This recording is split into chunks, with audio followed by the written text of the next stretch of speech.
Ganpati Bappa Morya. Good morning guys, नमस्ते, नमस्कार, शुभ सकाळ, सुप्रभात. कशा आहात? चांगलेच असाल आणि असायलाच पाहिजे. तर मंडळी, खूप दिवसांनी मी व्हिडिओ काढत आहे, म्हणजे बोलण्याचा व्हिडिओ. बाकी असंच काय ना काय चालू होतं. तर इथे मी बऱ्याच दिवसाने आलेले आहे. तर कशा आहात तुम्ही? तर मंडळी, तुमच्या संकल्पाचं काय झालं ते सांगा मला. आमचा तर ठप्प पडला. फिर भी कोई बात नहीं, मंजिल का तो पता नहीं, मगर हौसले अभी तक बुलंद है. काय झालं, मी लिहायलाच विसरली मंडळी. रेग्युलर म्हणजे स्टेप बाय स्टेप लिहायचा होता पाठ नंबर. तर 10व्यापर्यंत आपण आलो होतो, पाठ 10वा.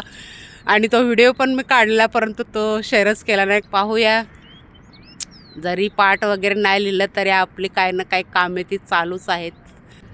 तेरे नैना मेरे नैना, तेरे नैना मेरे नैनों से मीठी मीठी बातें करते हैं. चला, चालायला आले तर थोडंसं म्हटलं की वार्तालाप तुमच्याशी करावी. बरेच दिवस झाले आपण भेटलो नाही बोलताना. मंडळी, काही दिवसाने आता 14 फेब्रुवारी येत आहे.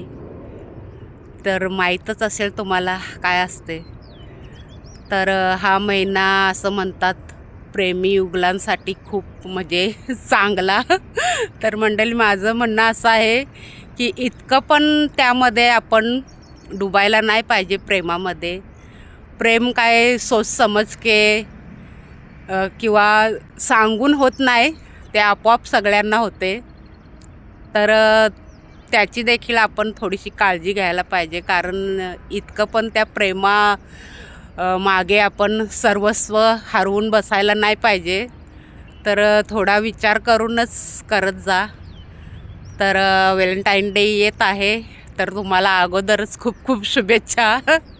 आणि जे खरं प्रेम आहे ते पण ओळखायला शिका. काहीकांचं असते, काहीकांचं नसते. तर बरेच लोक धोका पण खातात. तर थोडंसं सांगण्याचं तात्पर्य, तुम्हाला जर माझं लेक्चर पटलं असेल तर थोडी तरी प्रेमाबद्दल कमेंट करा. ज्यांना खूपच प्रेमाबद्दल आपुलकी आहे आणि प्रेमापेक्षाही प्रेम आहे, त्यांनी जरूर कमेंट करा. चांगले असो वाईट असो. तर मग पुन्हा भेटू पुढच्या व्हिडिओत. तोपर्यंत तुम्ही तुमची काळजी घ्या आणि सुरक्षित राहा. Bye bye.